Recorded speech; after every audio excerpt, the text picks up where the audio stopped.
Hello friends ఎలా ఉన్నారు? ఈరోజు మనం 2009లో రిలీజ్ అయిన 'ద డే ఆఫ్ ది ట్రిఫిట్స్' అనే మూవీ స్టోరీ గురించి డిస్కస్ చేద్దాం. ఈ మూవీ చాలా ఎంగేజింగ్‌గా ఉంటుంది. ఎందుకంటారా?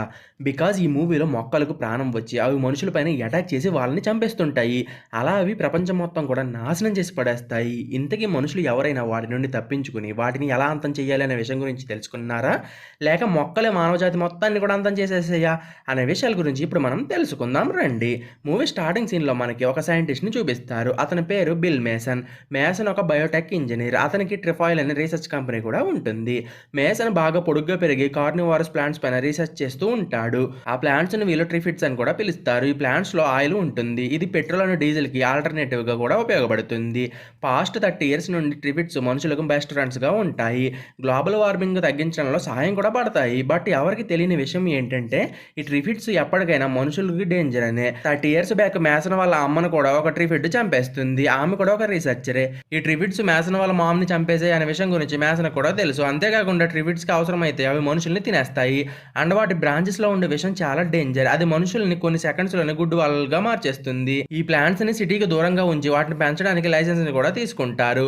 ఒకరోజు ఒక ప్లాంట్ కొంచెం అబ్నార్మల్‌గా ప్రవర్తిస్తూ ఉంటుంది. దాంతో అక్కడ ఉన్న వాళ్ళు ప్లాంట్‌ని చెక్ చేయడానికి మేసన్‌ని పిలుస్తారు. అప్పుడు ఒక బ్రాంచ్ మేసన్ చేతిని పట్టుకుంటుంది. అతని అసిస్టెంట్ ఆ బ్రాంచ్‌ని తీసేస్తుంది. మీన్‌వైల్ యాంటీ ట్రిఫైల్ యాక్టివిస్ట్ ఒకడు ట్రిఫైల్ కంపెనీలోకి దొంగతనంగా మేల్ ట్రిఫిట్స్‌ని పెంచుతున్న ప్లేస్‌లోకి ఎంటర్ అవుతాడు. అప్పుడే సెక్యూరిటీ వాళ్ళు కెమెరా ద్వారా అతన్ని చూసి కొంతమంది ఆఫీసర్స్‌ని అలర్ట్ చేసి ఆ వ్యక్తిని బయటికి తీసుకురావడానికి మనుషుల్ని పంపిస్తారు.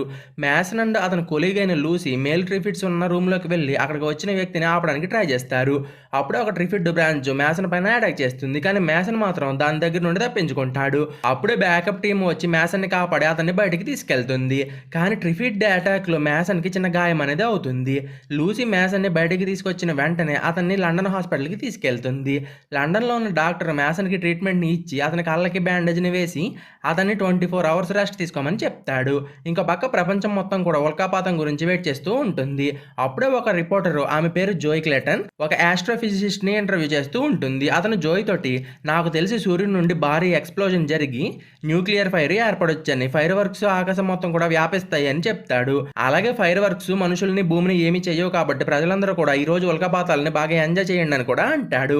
కొన్ని గంటల తర్వాత లండన్‌లో చీకటి పడుతుంది. అప్పుడే ఫైర్ వర్క్స్ స్టార్ట్ అవుతాయి. జోయ్ దీన్ని లైవ్‌లో బ్రాడ్‌కాస్ట్ కూడా చేస్తుంది. వాళ్ళలో ప్రతి ఒక్కరూ కూడా ఆకాశంలో జరుగుతున్న అద్భుతాన్ని చూస్తూ ఉంటారు. లూసీ ఏమో మేసన్ ఆకాశంలో జరుగుతున్న అద్భుతాన్ని చూడలేకపోతున్నాడని చెప్పి అతని కోసం బాధపడుతూ ఉంటుంది. అదే టైంలో ఒక ఫ్లైట్ లండన్‌కి వస్తూ ఉంటుంది. అప్పుడు ప్యాసింజర్స్ ఆకాశంలో జరుగుతున్న అద్భుతాన్ని చూసి మెస్మరైజ్ అయిపోతారు. వీళ్ళలో టొరెన్స్ అనే ప్యాసింజర్ కూడా ఉంటాడు. అతను మాత్రం ఈ ఫైర్ వర్క్స్‌ని పట్టించుకోడు. అతను సింపుల్‌గా ప్లేన్‌లో పడుకుంటాడు. మిగతా వాళ్ళు మాత్రం ఆకాశం వైపే చూస్తూ ఉంటారు. అప్పుడు సడన్‌గా ఒక పెద్ద లైట్ అనేది ఆకాశంలో ఫ్లాష్ అవుతుంది. దాని దెబ్బకి టీవీస్ అండ్ రేడియోస్‌కి వచ్చే సిగ్నల్స్ అన్నీ కూడా పోతాయి. ప్రజలెవరూ కూడా తమ కళ్ళను తెరిచి ఆ లైట్‌ని చూడలేకపోతారు. ఇది జరిగిన కొద్దిసేపటికి మేసన్ హాస్పిటల్‌లో మెలకువలోకి వస్తాడు. అతని కంటికి ఇంకా బ్యాండేజ్ అనేది ఉంటుంది. బట్ హాస్పిటల్ బయట ప్రతి ఒక్కరు పానిక్ అవుతూ ఉంటారు. బికాజ్ ఫ్లాష్ లైట్ వచ్చినప్పుడు దాన్ని చూసిన వాళ్ళ కళ్ళు పోతాయి. అందరూ కూడా గుడ్డోళ్ళైపోతారు. మేసన్ ఏం జరుగుతుందో తెలుసుకుందామని తన కంటికి ఉన్న బ్యాండేజ్‌ని తీసేస్తాడు. ఇక ఎయిర్‌ప్లేన్‌లో టొరెన్స్ నిద్రలేచి ప్లేన్‌లో జరుగుతుంది చూసి షాక్ అయిపోతాడు. ప్లేన్‌లో వాళ్ళంతా కూడా బ్లైండ్ అయిపోవడంతో ప్లేన్ పైలట్స్ కూడా ప్లేన్‌ని నడపలేకపోతారు. దాంతోనే ప్లేన్ క్రాష్ ల్యాండింగ్ అవ్వబోతుంది. అది తెలిసి టొరెన్స్ బాత్రూంలోకి వెళ్ళి లైఫ్ జాకెట్స్ అన్నిటిని కూడా తన బాడీ పైన పెట్టుకొని టైట్‌గా హోల్డ్ చేసి కూర్చుంటాడు. నెక్స్ట్ ప్లేన్ వెళ్ళి లండన్ హాస్పిటల్‌కి దగ్గరలో క్రాష్ అవుతుంది. ప్యాసింజర్స్ అందరూ కూడా చనిపోతారు. బట్ టొరెన్స్ మాత్రం చిన్న చిన్న గాయాలతోటి బయటపడతాడు. టొరెన్స్ క్రాష్ నుండి తప్పించుకోవడంతోనే అతను చాలా హ్యాపీగా ఫీల్ అవుతాడు. ఇంకో పక్క మేసన్ డాక్టర్‌ని ఫైండ్ చేయడానికి వెళ్తాడు. బట్ డాక్టర్ కూడా బ్లైండ్ అయిపోతాడు. ఇప్పుడు మేసన్‌కి ఏం చేయాలో అస్సలు అక్కడ ఏం జరుగుతుందో అర్థం కాదు. నెక్స్ట్ అతనికి ట్రిఫైల్ కంపెనీలో పవర్ షార్టేజ్ వస్తుంది అనే విషయం గురించి అర్థమయ్యి వెంటనే తన కంపెనీకి బయలుదేరతాడు. సపోజ్ ట్రిఫిట్స్ కనుక ల్యాబ్‌లో నుండి బయటకు వస్తే అవి ప్రపంచంలో ఉన్న మనుషులందరినీ కూడా చంపడం స్టార్ట్ చేస్తాయి. ఇంకో పక్క జోయ్ ఒక కుప్పకూలిపోయిన బిల్డింగ్‌లో ఉంటుంది. ఆమె అందరిలాగా గుడ్డి తాగకుండా బాగానే ఉంటుంది. నెక్స్ట్ జోయ్ స్ట్రీట్స్‌లోకి వెళ్ళి అక్కడ ఏం జరుగుతుందో అనే విషయం గురించి రియలైజ్ అవుతుంది. ఆమె తనకి హెల్ప్ చేయమని అక్కడ ఉన్న వాళ్ళని అడుగుతుంది. బట్ ఒక బ్లైండ్ పోలీస్ మ్యాన్ ఆమెను బంధించి తన ఇంటికి తీసుకెళ్ళమని బెదిరిస్తాడు. అప్పుడే మేసన్ అక్కడికి వచ్చి జోయ్‌ని సేవ్ చేస్తాడు. తర్వాత వీళ్ళిద్దరూ కలిసి వైట్ హాల్ దగ్గరికి వెళ్ళి అసలు ఎగ్జాక్ట్‌గా ఏం జరిగింది అనే విషయం గురించి తెలుసుకోవాలని అనుకుంటారు.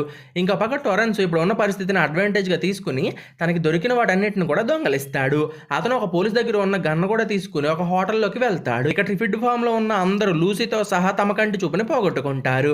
కానీ ట్రిఫిడ్ ఫామ్‌లోకి వెళ్ళిన యాక్టివిస్ట్ మాత్రం ట్రిఫిట్స్ దగ్గర నుండి తప్పించుకొని ఏదోలాగా బయటకు వస్తాడు. అతని కంటి చూపు పోదు. సో, అతను ఈ సిట్యుయేషన్‌ని తనకి అడ్వాంటేజ్‌గా తీసుకొని మేల్ ట్రిఫిట్స్ ఉన్న ప్లేస్‌కి వెళ్ళి వాటిని ఫ్రీ చేస్తాడు. Next day morning Joe and మేసన్‌లు వైట్ హాల్ దగ్గరికి వెళ్తారు. కానీ అక్కడ చాలామంది బ్లైండ్ పీపుల్ ఉంటారు. వాళ్ళు వైట్ హాల్ దగ్గర పనిచేసే బ్లైండ్ గార్డ్ తోటి కమ్యూనికేట్ చేయడానికి ట్రై చేస్తారు. దాంతోనే గార్డ్స్ అండ్ నార్మల్ పీపుల్ ఒకరిపైన ఒకరు అరుచుకుంటారు. అలాగే షూట్ చేసుకుంటారు. Next Joe and Mason tribute ఫామ్‌కి వెళ్తారు. అక్కడ ల్యాబ్‌లో ఉన్న ప్రతి చోట కూడా డెడ్ బాడీస్ ఉంటాయి. అలాగే ఆ ప్లేస్ మొత్తం చాలా దారుణంగా తయారవుతుంది. అది చూసి మేసన్‌కి ఇప్పుడు సిట్యుయేషన్ ఎంత దారుణంగా మారిందో అనే విషయం గురించి అర్థమవుతుంది. ట్రిఫిట్స్ ఆల్రెడీ ల్యాబ్ నుంచి ఎస్కేప్ అయ్యాయి. సో, మేసన్ వాళ్ళు ల్యాబ్‌కి వెళ్ళి ఒక రికార్డర్ కోసం వెతుకుతారు. ఆ రికార్డర్ ట్రిఫిట్స్ నాయిస్‌ని కంటైన్ చేస్తుంది. మేసన్ ట్రిఫిట్స్ నాయిస్‌ని కొన్ని సంవత్సరాలుగా రికార్డ్ చేస్తున్నాడు. ఇప్పుడు మేసన్ ఆ రికార్డర్‌ని విని ట్రిఫిట్స్ ఒకదానితో ఒకటి కమ్యూనికేట్ చేసుకుంటున్నాయి అనే విషయాన్ని కనిపెడతాడు. నెక్స్ట్ వీళ్ళు జోయ్ ఫాదర్ ఇంటికి వెళ్తారు. వీళ్ళు వెళ్ళేసరికి జోయ్ ఫాదర్‌ని ట్రిఫిట్స్ చంపేసి ఫారెస్ట్‌లోకి లాక్కెళ్ళిపోతాయి. జోయ్ తన డాడ్‌ని చూసి బాగా ఏడుస్తుంది. వీళ్ళకి ఏం చేయాలో అర్థం కాక ఒక రేడియో స్టేషన్‌కి వెళ్ళి ట్రిఫిట్స్ వల్ల కలిగే డేంజర్ గురించి బ్రాడ్‌కాస్ట్ చేస్తారు. వీళ్ళందరినీ కూడా సేఫ్‌గా ఉండమని వార్న్ చేస్తారు. ఇంకో పక్క టొరెన్స్ ప్రైమ్ మినిస్టర్ ఆఫీస్‌కి వెళ్ళి ఆమె సెక్రటరీ తోటి ఆమె గురించి అడుగుతాడు. తర్వాత గవర్నమెంట్ కొలాప్స్ అయిపోతుందనే విషయం గురించి తెలుసుకుని తన దొరికిన వెపన్స్ అన్నిటిని కూడా గ్యాదర్ చేసి తనే ఇప్పుడు నెక్స్ట్ లీడర్ అవ్వాలని అనుకుంటాడు. ఆ నెక్స్ట్ డే మార్నింగ్ మేసన్‌కి సిటీకి ఇంకో పక్క ఫ్లేర్ సిగ్నల్ అనేవి కనిపిస్తాయి. అప్పుడు మేసన్ తమకిలాగే ఆ ప్లేస్‌లో ఇంకొంతమంది ప్రజలు ఉన్నారని రియలైజ్ అవుతాడు. అలాగే అక్కడ ఉన్న వాళ్ళు ఒక కమ్యూనిటీగా కూడా ఫామ్ అయి ఉండొచ్చని అనుకుంటాడు. సో, ఇప్పుడు మేసన్ జోయి ఆ ప్లేస్‌కి బయలుదేరతారు. అక్కడ కొంతమంది ప్రజలు గ్యాదర్ అయ్యి అఫీషియల్స్ ఉంటున్న ప్లేస్‌కి వెళ్దామని ట్రై చేస్తూ ఉంటారు. కానీ వాళ్ళు మాత్రం మేము బ్లైండ్ పీపుల్‌ని ఎలౌ చేయలేమని తేల్చి చెప్పేస్తారు. నెక్స్ట్ మిచెల్ బ్యాడ్లీ అనే అమ్మాయి ఈ పీపుల్ దగ్గరికి వచ్చి సిచ్యువేషన్ గురించి ఎక్స్ప్లెయిన్ చేయడానికి ట్రై చేస్తుంది. ఆమె హోమ్ ఆఫీస్ అండ్ సర్వైవర్స్ ఆర్గనైజేషన్‌కి హెడ్. ప్రస్తుతం ఈ ఆర్గనైజేషన్ ఇన్ఫెక్ట్ అయిన పీపుల్ కోసం ఫుడ్ అండ్ షెల్టర్‌ని ఏర్పాటు చేయడానికి ట్రై చేస్తూ ఉంటుంది. బట్ ట్రిఫిట్స్ కారణంగా ఏమీ కుదరదు. నెక్స్ట్ మేసన్ వీళ్ళ దగ్గరికి వెళ్ళి ట్రిఫిట్స్ వల్ల కలిగే రియల్ డేంజర్ గురించి చెప్తాడు. అప్పుడే మిషెల్ మేసన్ని అడ్వైజ్ అనేది అడుగుతుంది. ఇంకా పక్క ట్రిఫిట్స్ రైల్వే స్టేషన్ వరకు వచ్చేస్తాయి. అవి ఇంకొద్ది సమయంలోనే లండన్ స్ట్రీట్స్‌లోకి వస్తాయి. దాంతోనే మిషెల్ కళ్ళు కనిపించే వాళ్ళందరినీ కూడా గ్యాదర్ చేసి మనం ఇప్పుడు ఒక న్యూ లైఫ్‌ని స్టార్ట్ చేయాలి. అలాగే బ్లైండ్ పీపుల్ వాళ్ళ చావుకు వాళ్ళని వదిలేద్దామని అంటుంది. మేసన్ అండ్ జోయికి అది నచ్చదు. దాంతోనే వీళ్ళు మిషెల్ తోటి కలిసి వర్క్ చేయాలని అనుకోరు. On the other hand London స్ట్రీట్స్‌లో కాకర్ అనే వ్యక్తి బ్లైండ్ పీపుల్‌ని గ్యాదర్ చేస్తాడు. అతనికి కళ్ళు బాగానే కనిపిస్తాయి. కాకర్ బ్లైండ్ పీపుల్‌కి హెల్ప్ చేయమని ఆర్గనైజేషన్ వాళ్ళని అడుగుతాడు. టొరెన్స్ ఇది చూసి అక్కడ కాకరే లీడర్ అయి ఉంటాడని అనుకుని అతన్ని తనతో పాటు జాయిన్ అవ్వమని అడుగుతాడు.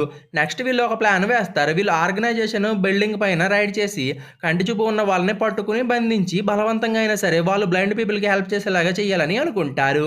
మీన్‌వైల్ మేసన్ కంట్రీ సైడ్‌లో నివసిస్తున్న తన ఫాదర్‌ని కలవడానికి బయలుదేరతాడు. అతని ఫాదర్ కూడా ఒక బయో ఇంజనీర్ అండ్ అతను కూడా ఈ ట్రిఫిట్స్ పైన రీసెర్చ్ చేశాడు. మేసన్ కనుక తన ఫాదర్ హెల్ప్ తీసుకుంటే ట్రిఫిట్స్‌ని ఆపొచ్చని బిలీవ్ చేస్తాడు. బట్ అతను వెళ్ళేటప్పుడు టొరెన్స్ వాళ్ళు వీళ్ళపైన అటాక్ చేస్తారు. అలాగే కాకర్ గ్రూప్ ఐసైట్ ఉన్న వాళ్ళని బంధించి బ్లైండ్ పీపుల్‌కి టై చేస్తాడు. అలాగే కళ్ళు ఉన్న వాళ్ళందరూ కూడా కళ్ళు లేని వాళ్ళకి హెల్ప్ చేయాలని రెస్పాన్సిబిలిటీని అప్పగిస్తాడు. నెక్స్ట్ కాకర్ వాళ్ళు ఫుడ్‌ని సేకరించడానికి ఒక షాప్‌లోకి వెళ్తారు. బట్ ట్రిఫిట్స్ అప్పటికి ఆ షాప్‌లోకి ఎంటర్ అయ్యి అక్కడ ఉన్న వాళ్ళని చంపేస్తాయి. జోయ్ అనుకోకుండా ఒక ట్రిఫిట్ చేతిలో ఇరుక్కుపోతుంది. బట్ మేసన్ ఆమెను కాపాడుతాడు. అప్పుడే కాకర్ మేసన్‌కి ట్రిఫిట్స్ గురించి బాగా తెలుసు అనే విషయాన్ని రియలైజ్ అవుతాడు. దాంతోనే అతను టొరెన్స్ దగ్గరికి వెళ్ళి మేసన్ ఏది చేయాలనుకుంటే అది చెయ్యనివ్వు అని, అలాగే అతను మనల్ని ట్రిఫిట్స్ నుండి కాపాడగలడని చెప్తాడు. కానీ టొరెన్స్ లీడర్ కావాలనే ఉద్దేశంతోనే అతన్ని కాకర్ని మోసగిస్తాడు. జోయ్ ఒంటరిగా ఉన్నప్పుడు టొరెన్స్ ఆమె దగ్గరికి వెళ్ళి నువ్వు రేడియోలో ప్రజలందరికీ లండన్కి రమ్మని చెప్పని అప్పుడే అందరూ సురక్షితంగా ఉంటారని చెప్తాడు. ఇన్ రియాలిటీ టొరెన్స్ ఎంతమందిని కుదిరితే అంతమందిని గ్యాదర్ చేసి వాళ్ళందరినీ రూల్ చేయాలని అనుకుంటాడు. అతని మోటివ్ ఏంటో తెలియని జోయ్ అతను చెప్పిన విధంగానే చేస్తుంది. ఇంకో పక్క టొరెన్స్ మనుషులు కాకర్ని అండ్ మేసన్ని బంధిస్తారు. అలాగే వాళ్ళని తీసుకుని ఒక ఫారెస్ట్ లోకి వెళ్తారు. కానీ అక్కడ టొరెన్స్ మనుషుల పైన ట్రిఫిట్స్ అనేవి అటాక్ చేస్తాయి. ట్రిఫిట్స్ టొరెన్స్ మనుషులందరినీ కూడా చంపేస్తాయి. ఇప్పుడు మేసన్ అండ్ కాకర్లు మాత్రమే బ్రతికి ఆ ఫారెస్ట్ నుండి బయటపడగలుగుతారు. నెక్స్ట్ మార్నింగ్ వీళ్ళిద్దరూ కూడా ఒక చర్చ్ దగ్గరికి చేరుకుంటారు. అక్కడ ఉన్న వాళ్ళు మేసన్ ఇంజురీస్కి ట్రీట్మెంట్ చేసి అతన్ని కాపాడుతారు. ఆ చర్చికి ఒక నన్న హెడ్గా ఉంటుంది. ఆమె మేసన్ అండ్ కాకర్లతోటి మిమ్మల్ని ట్రిఫిట్స్ ఏమీ చేయలేవు, మేము ఇక్కడ సేఫ్గానే ఉంటున్నామని చెప్తుంది. కానీ మేసన్కి మాత్రం ఆమె పైన డౌట్ అనేది వస్తుంది. అలాగే అతను ఈ నాన్న కావాలని ఏదో దాస్తుందని అనుకుంటాడు. ఇప్పుడు మేసన్ పూర్తిగా కోలుకుంటాడు. దాంతోనే అతను తన ఫాదర్ దగ్గరికి వెళ్ళాలని అనుకుంటాడు. కాకర్ మాత్రం అదే చర్చిలో ఉండాలని డిసైడ్ అవుతాడు. దారిలో మేసన్కి కొంతమంది నన్ బాడీస్ అని కనిపిస్తాయి. వాళ్ళని కట్టేసి ఉంటారు. అంటే చర్చిలో వాళ్ళు వీళ్ళని ట్రిఫిట్స్కి సాక్రిఫైస్ చేశారనే విషయం గురించి మేసన్కి అర్థమవుతుంది. ఈ హెడ్ నన్ను పీపుల్ని సాక్రిఫైస్ చేసి చర్చిని సేఫ్గా ఉంచుతుందని మేసన్ రియలైజ్ అవుతాడు.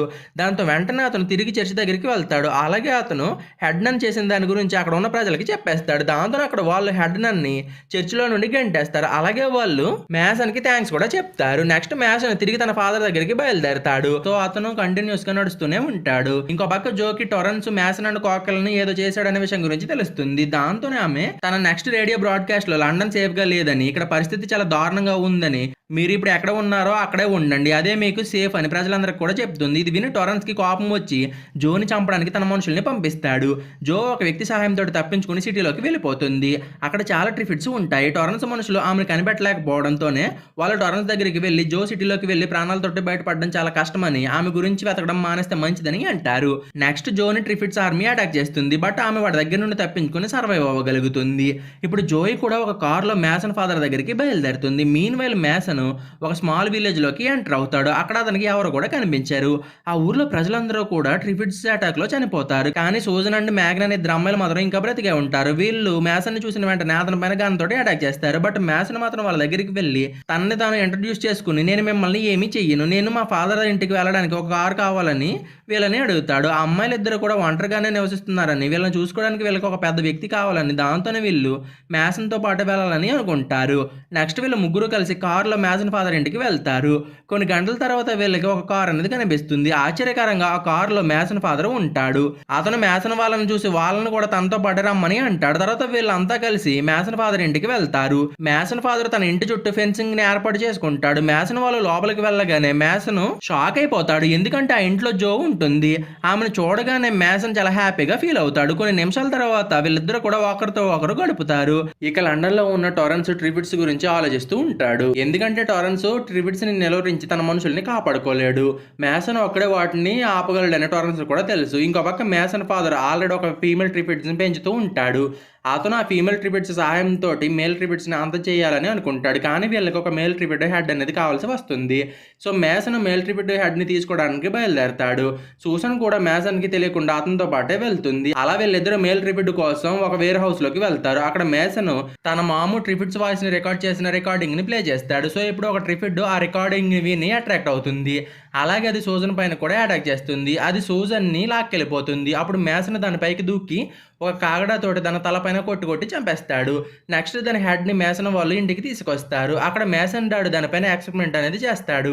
అదే రోజు నైట్ టొరెన్స్ మేసన్ బుక్ ని చదువుతాడు. అందులో అతనికి మేసన్ డాడ్ అడ్రస్ అనేది దొరుకుతుంది. వెంటనే టొరెన్స్ తన మనుషుల్ని తీసుకుని మేసన్ ఫాదర్ ఇంటికి బయలుదేరతాడు. ఇంకో పక్క ఒక హెలికాప్టర్ కొన్ని పాంప్లెట్స్ ని గాల్లోకి వేస్తూ ఉంటుంది. ఆ పాంప్లెట్స్ ప్రతి చోట కూడా డిస్ట్రిబ్యూట్ అనేవి అవుతాయి. ఆ పాంప్లెట్స్ లో సర్వైవర్స్ అందరూ ఎక్కడికి వెళ్ళాలనే విషయం గురించి ఉంటుంది. అలాగే ఆ ప్లేస్ సర్వైవర్స్ అందరూ కూడా ఫుడ్ అండ్ వాటర్ ని సప్లై చేస్తున్నారని కూడా ఉంటుంది. Next mason father as usual గా ఫీమేల్ ట్రిఫిట్ కి ఆహారాన్ని ఇస్తూ ఉంటాడు. బట్ ఇప్పుడు మేసన్ ఫాదర్ ట్రిఫిట్ వాయిస్ రికార్డింగ్ ని వింటూ ఉంటాడు. ఆ సౌండ్ ని విని ఫీమేల్ ట్రిఫిట్ కి బాగా కోపం వస్తుంది. దాంతోనే అది మేసన్ ఫాదర్ పైన అటాక్ అనేది చేస్తుంది. మేసన్ తన ఫాదర్ ని సేవ్ చేసుకోవడానికి ట్రిఫిట్స్ ని షూట్ చేస్తాడు. కానీ అప్పటికే మేసన్ ఫాదర్ చనిపోతాడు. ఇప్పుడు ఫీమేల్ ట్రిఫిట్ చనిపోవడంతో వీళ్ళకి మేల్ ట్రిఫిట్స్ ని అంతం చేయడానికి ఎటువంటి మార్గం అనేది ఉండదు. నెక్స్ట్ మేసన్ ఫాదర్ డెడ్ బాడీని కాల్ చేసి ఆ నెక్స్ట్ మార్నింగ్ పాంప్లెట్స్ లో చెప్పిన ప్లేస్ కి వెళ్దామని డిసైడ్ అవుతాడు. నెక్స్ట్ మేసన్ తన ఓల్డ్ స్టాఫ్ కోసం వెతుకుతూ ఉన్నప్పుడు అతనికి ఒక మాస్క్ అనేది కనిపిస్తుంది. ఆ మాస్క్ ఒక ట్రైబ్ ది. ఒకసారి ఆఫ్రికన్ అడవుల్లో మేసన్ వాళ్ళ మామ్ ని ట్రిఫిట్స్ అటాక్ చేసి చంపేస్తాయి. అప్పుడు ఒక ట్రైబ్ పీపుల్ మేసన్ ని కాపాడతారు. వీళ్ళకి ట్రిఫిట్స్ తోటి ఎలా ఫైట్ చేయాలనే విషయం గురించి బాగా తెలుసు. మేసన్ చిన్నతనంలో ఇది జరగడం వల్ల అతనికి అంతగా ఏమీ గుర్తుండదు. కానీ మాస్క్ ను చూడగానే మేసన్ కి అంతా కూడా గుర్తొచ్చేస్తుంది. నెక్స్ట్ మార్నింగ్ టొరెన్స్ తన మనుషులతోటి మేసన్ వాళ్ళ దగ్గరికి వచ్చి అతన్ని బంధిస్తాడు. తర్వాత టొరెన్స్ మేసన్ తోటి మనం ట్రిఫిట్స్ ని ఎలా ఎదుర్కోవాలనే విషయం గురించి అడుగుతాడు. కానీ ఇప్పుడు అతని దగ్గర కూడా ఎటువంటి సమాధానం అనేది ఉండదు. టొరెన్స్ ఏమో ఏదో ఒక ఐడియా చెప్పమని మేసన్ ని ప్రెజర్ చేస్తాడు. లేకపోతే గర్ల్స్ అందరిని కూడా చంపేస్తానని బెదిరిస్తాడు. మేసన్ దగ్గర ఏమో ఏం ఐడియాస్ ఉండవు. దాంతో అతను ముందుగా గర్ల్స్ అందరిని కూడా ఎలాగైనా కాపాడాలని అనుకుంటాడు. సో అతను తన దగ్గర ఉన్న ట్రిఫిట్స్ రికార్డింగ్స్ తోటి వాటిని అట్రాక్ట్ చేయాలని అనుకుంటాడు. ఇప్పుడు టొరెన్స్ అండ్ అతని మనుషులు ట్రిఫిట్స్ తోటి ఫైట్ చేస్తారు. అప్పుడు మంచి టైం చూసుకుని వీళ్ళందరూ కూడా ఎస్కేప్ అవ్వచ్చని మేసన్ ప్లాన్ వేస్తాడు. ఆ రోజు మేసన్ ప్లాన్ చేసినట్టుగానే ట్రిఫిట్స్ టొరెన్స్ వాళ్ళపైన అటాక్ చేయడానికి వస్తాయి. అప్పుడే టొరెన్స్‌కి దీని వెనకాల మేసన్ ఉన్నాడు అనే విషయం గురించి అర్థమవుతుంది. దాంతోనే టొరెన్స్ మేసన్ దగ్గర ఉన్న గర్ల్స్‌ని చంపడానికి ఒక వ్యక్తిని పంపిస్తాడు. కానీ అతను మాత్రం అమ్మాయిల్ని చంపకుండా వాళ్ళతోటి కలిసిపోయి వాళ్ళని ప్రొటెక్ట్ చేస్తాడు. కొద్ది టైంలోనే ట్రిఫిట్స్ టొరెన్స్ మనుషులందరిని కూడా చంపేస్తాయి. ట్రిఫిట్స్ ఇప్పుడు ఆ ప్లేస్ మొత్తాన్ని కూడా ఆక్రమించుకుంటాయి. అప్పుడే మేసన్‌కి తన చిన్నప్పుడు జరిగిన ఒక ఇన్సిడెంట్ అనేది గుర్తొస్తుంది. ఆఫ్రికా ట్రైబ్‌లోని ఒక వ్యక్తి మేసన్‌కి అతని దగ్గర ఉన్న మాస్క్‌ని పెట్టి ట్రిఫిట్‌కి చెందిన పాయిజన్ తన కంటి చుట్టూ పోస్తాడు. దాంతో ట్రిఫిట్స్ వెనమ్‌ని స్మెల్ చేసి పాయిజన్ ఉన్న మనిషిని కూడా ట్రిఫిడ్ అని అనుకుంటాయి. సో ఇప్పుడు మేసన్ కూడా ఆ ట్రైబ్ చేసినట్టుగానే అందరి కంటి చుట్టూ వెనమ్‌ని పోస్తాడు. తర్వాత అందరూ కలిసి చాలా కేర్‌ఫుల్‌గా బయటికి వెళ్తారు. వీళ్ళు ట్రిఫిట్స్ దగ్గరికి వెళ్ళినా కూడా అవి వీళ్ళపైన అటాక్ చెయ్యవు. అప్పుడే టొరెన్స్ కూడా బయటికి వచ్చి వీళ్ళపైన ఫైరింగ్ అనేది స్టార్ట్ చేస్తాడు. కానీ ట్రిఫిట్స్ టొరెన్స్‌ని పట్టుకుని చంపేస్తాయి. మేసన్ వాళ్ళు అక్కడ నుండి తప్పించుకుంటారు. ఇక మూవీ లాస్ట్ సీన్‌లో మేసన్ వాళ్ళు పాంప్లెట్‌లో చెప్పిన ప్లేస్‌కి బయలుదేరతారు. అక్కడే వీళ్ళు తమ లైఫ్‌ని లీడ్ చేస్తూ ట్రిఫిట్స్ పైన పోరాటం కొనసాగించాలని అనుకుంటారు. ఇక్కడితోటి ఈ మూవీ అనేది ఎండ్ అవుతుంది. సో ఈ రోజు కింద ఫ్రెండ్స్ మీకు కనుక ఎక్స్‌ప్లనేషన్ నచ్చితే ఛానల్ సబ్స్క్రైబ్ చేసి గంట సింబల్‌ని ఆన్‌లో పెట్టుకోండి.